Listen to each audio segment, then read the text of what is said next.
Dhyan Chand was an Indian hockey player and one of the greatest hockey players in the history of the sport. He was known for his extraordinary goal-scoring feats, in addition to earning 3 Olympic gold medals in 1928, 1932 and 1936. During an era where India dominated field hockey, his influence extended beyond these victories, as India won the field hockey event in 7 out of 8 Olympics from 1928 to 1964. It is believed that after India defeated Germany in the 1936 Olympics final 8-1, Adolf Hitler offered him a senior post in the German army, to which Chand refused.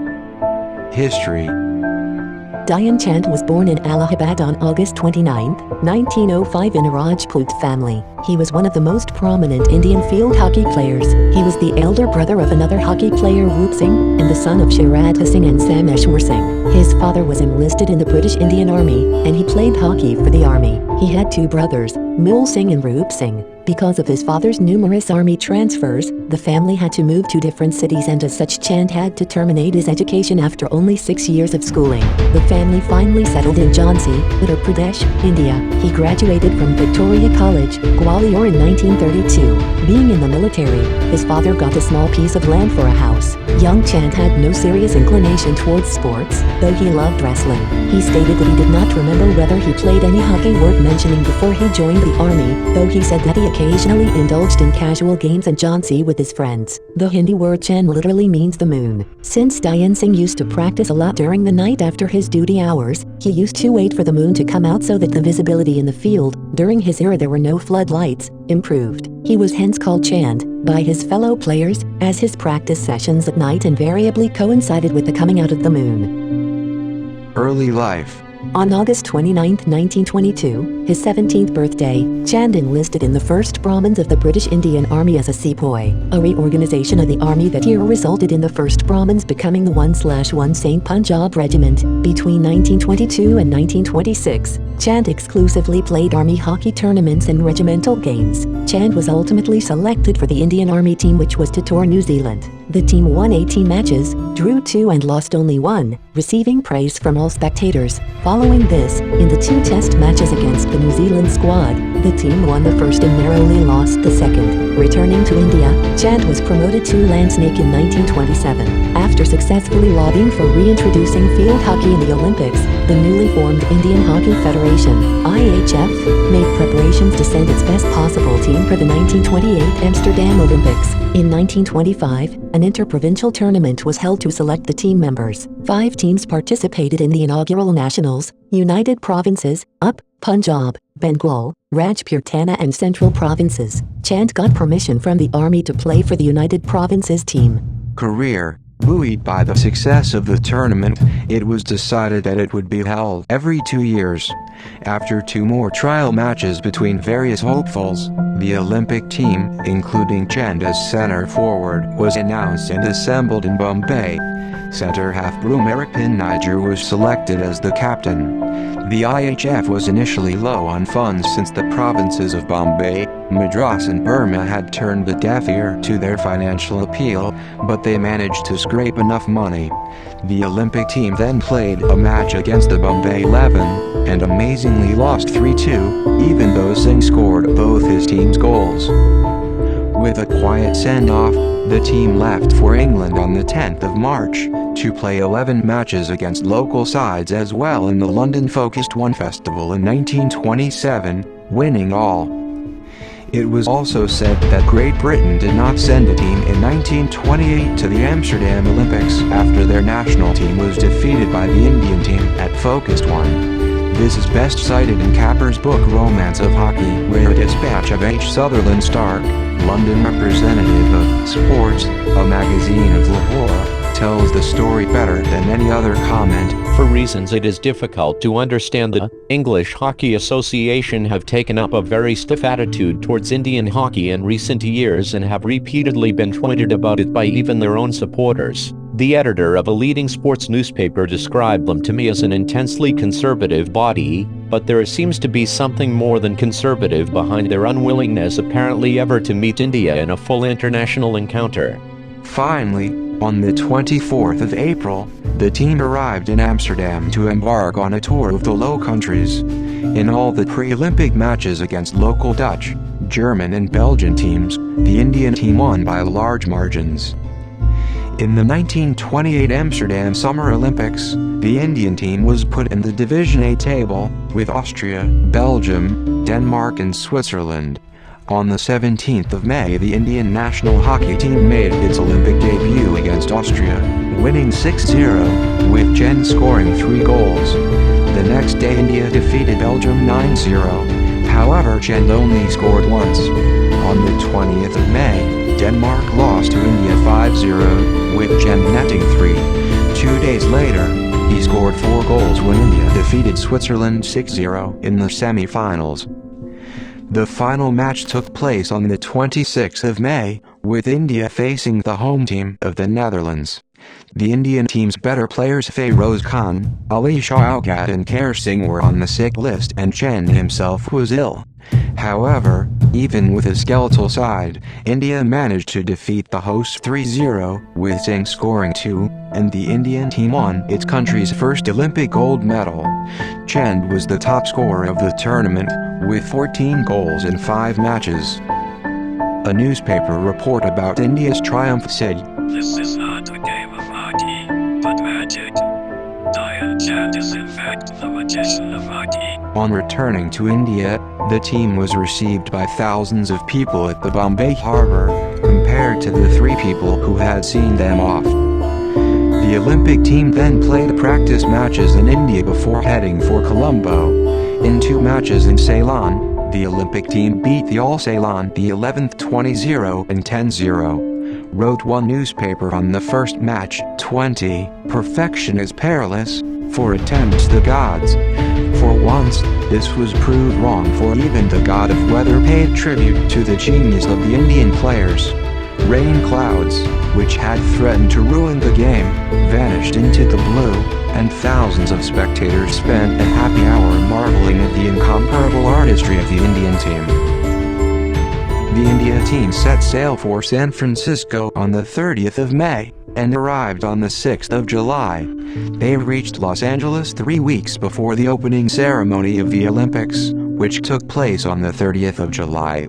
On the 4th of August 1932, India played its first match against Japan and won 11-1. Chand in which scored thrice. In the final on the 11th of August, India played against hosts USA.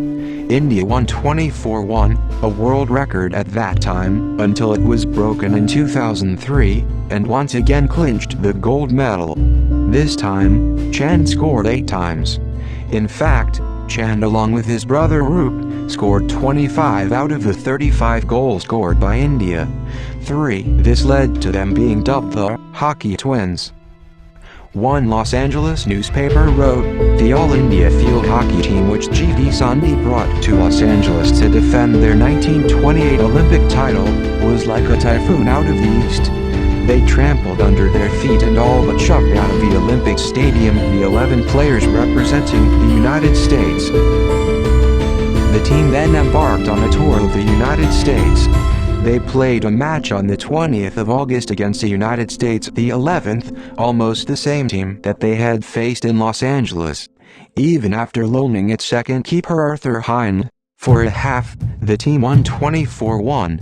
Captaincy in 1936 Berlin Summer Olympics. In 1933, Chand's home team, the Jhansi Heroes, participated in and won the Baton Cup, which he considered the most prestigious of Indian hockey tournaments. Later, he would state, "If anybody asked me which was the best match that I played in, I will unhesitatingly say that it was the 1933 Baton Cup final between Calcutta Customs and Jhansi Heroes. Calcutta Customs was a great side those days. They had Shaukat Ali, Azad Ali, Claude Defaults, Seaman, Mohsin, and many others who were then in the first flight of Indian hockey. I had a very young side, besides my brother Roop Singh and Ismail, who played for the Great Indian Peninsula Railway in Mumbai. I had no other really great player in the team, but I had a team which was determined to do or die. It was a great match, full of thrills, and it was just opportunism that gave us the victory. Customs were pressing hard and our goal was at their mercy. Suddenly I broke through and from midfield gave a long through pass to Ismail, who ran with Jesse Owens' speed half the length of the ground. A misunderstanding occurred between the Customs left half and the goalkeeper, and Ismail, taking every advantage of it, cut through and netted the only goal of the match. We felt very proud of our triumph. In December 1934, the IHF decided to send a team to New Zealand in the new year. Chand and his brother were immediately selected. When the Nawab of Manavadar declined to play, Chand was appointed captain. In the subsequent tour, the team played a total of 48 matches on this tour, with 28 in New Zealand and the remainder in India, Ceylon and Australia. India won every match, scoring 584 goals and conceding only 40. Of these 48 matches, Chand played 23 and scored a total of 201 goals. Upon returning to India, Chand resumed his duties in the barracks. In December 1935, the IHF decided to stage the inter-provincial tournament to select the Olympic team. Chand was again denied permission to leave his platoon, though once again he was selected without formalities. The final team assembled in Delhi on the 16th of June and played against the Delhi Hockey the 11th. Incredibly, they lost 4-1. After this inauspicious start, the team went on a successful tour of the subcontinent, finally departing for Marseille on the 27th of June. They arrived on the 10th of July, and after an uncomfortable journey in third-class compartments, reached Berlin on the 13th of July. On the 17th of July, the Indian team played a practice match against Germany and lost 4-1. As such, manager Pankaj Gupta informed the IHF that Ali Dara had to be sent immediately to replace the out-of-form Mirza Masood. On the 5th of August, India won its first match against Hungary 4-0. India won the rest of the group matches against USA 7-0, with Chand scoring 2 goals, and Japan 9-0, with Chand scoring 4. On the 10th of August, Ali Dara arrived. Their fourth match was the semi-final against France, whom they defeated 10-0, with Chand scoring 4 goals. Meanwhile, Germany had beaten Denmark 6-0, beaten Afghanistan 4-1 and in the playoffs, had defeated the Netherlands 3-0. Thus, India and Germany were to clash in the 1936 Berlin Olympics field hockey final on the 19th of August. On the morning of the final, the entire team was nervous since they had been defeated the last time they had faced Germany. In the locker room, Pankaj Gupta produced a Congress tricolor. Reverently the team saluted it, prayed and marched onto the field. The German team was successful in restricting the India side to a single goal until the first interval. After the interval, the Indian team launched an all-out attack, easily defeating Germany 8-1. Incidentally, the only goal scored against India in that Olympic tournament. Chand top scored with 3 goals, Dara scored 2 and Roop Singh, Tapsal and Jafar 1 each. Describing the game, the special correspondent of the Hindu wrote, "Every member of the team was feeling the strain of the defeat owing to the Germans in the practice match, and no one was in his usual self.